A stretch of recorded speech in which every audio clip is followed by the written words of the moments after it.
up to and after 2027. I tell you. My dear friend, Governor Ahmed Abdullahi, thank you for that compliment. My President, His Excellency William Samoei Ruto, we go a long way. And I thank you for her coming to Kisumu the other day for our investment conference. I was very happy when I arrived at the airport and saw your plane there, because I know I'm going to have a ride back. Asante sana. My fellow governors who are here, leaders of the pastoralists in this place, and ladies and gentlemen, I come here really on behalf of the party leader, Honorable Raila Amolo Odinga, who could not come because he's on a mission supported by our president to become chairman of the African Union. And so he sent me, Your Excellency, to come and represent him. And what I'm going to read are his sentiments, not mine. I'm just a voice. But before I do that, I want to reveal also my very special relationship with the chairman of the Council of Governors, Ahmed Abdullahi. Hold me responsible for his having become chairman, because it's me who picked up a phone and called Ahmed. I said, the elections are coming. I'm proposing you to be chairman of the Council of Governors. And I never go wrong. Ama sivyo? Makofi kwangu basi. Now let me read on behalf of my party leader. It is an honor and privilege to represent our party leader today, His Excellency Raila Amolo Odinga, at this important summit. On behalf of our party leader and the Orange Democratic Movement, I bring you warm greetings and best wishes for a fruitful and impactful deliberation. ODM, under the leadership of Raila Amolo Odinga, has always stood and will continue to stand with pastoralists and other marginalized communities in Kenya. Our commitment in advancing your interest is not just a political stance.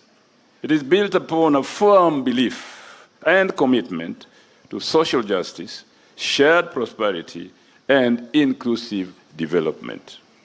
History reminds us that the marginalization of pastoralist communities in Kenya was instituted by colonial economic policies, which prioritized production for Europe's consumption. Colonial authorities disregarded the unique contributions and needs of regions inhabited by pastoralist communities, treating them as second-class citizens.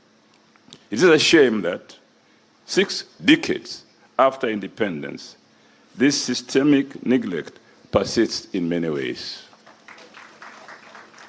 Post-independence Kenya inherited and reinforced discriminatory policies that concentrated development and investment along the Kenya-Uganda Railway, leaving vast swaths of our nation undeveloped. This historical injustice was not merely accidental, it was deliberate, and its effects continue to hinder progress among pastoralist communities even to this very day. It is for this reason, ladies and gentlemen, that ODM stood in solidarity with marginalized communities and fought to ensure the establishment of the Equalization Fund in our Constitution. This fund was designed to address historical imbalances by channeling resources to regions that had been left behind. However, we must candidly acknowledge that the implementation of this fund has been delayed and frustrated, denying deserving communities the development they greatly and urgently need. As a party, we shall not tire of fighting for equality and inclusion in economic interventions, political representation, and public employment. Our vision for Kenya is one where no community is left behind, where every citizen has a fair shot at prosperity, regardless of where they reside or come from. Our party leader, His Excellency Raila Amolo Odinga, has consistently and untiringly championed the cause of devolution. He has emphasized that devolution must be made to work, not just in principle, but in practice. Despite challenges, frustrations, and even outright sabotage, the establishment of county government has brought progress to pastoralist communities that was previously unimaginable. We salute the strides you have made in advancing local governance, education, and healthcare within your counties. Another significant challenge facing pastoralist communities is the impact of climate change. While all Kenyans are affected by this global crisis in one way or another, it is a fact that pastoralist communities bear an inordinate burden. Droughts, dwindling water resources, and shrinking grazing lands have pushed these communities to the brink. Addressing these impacts requires special attention from the national government and development partners who are here today, and I thank the government, His Excellency William Samoei Ruto, for paying special attention to this region. This is a crisis that cannot be ignored, and ODM will continue to champion your cause to ensure that solutions are not only found but implemented. ODM has stood with you in the past and will continue to walk the journey with you. Together, we shall push for policies and programs that bring lasting development and dignity to pastoralist communities. Together, we shall fight for a Kenya where every citizen feels included and valued.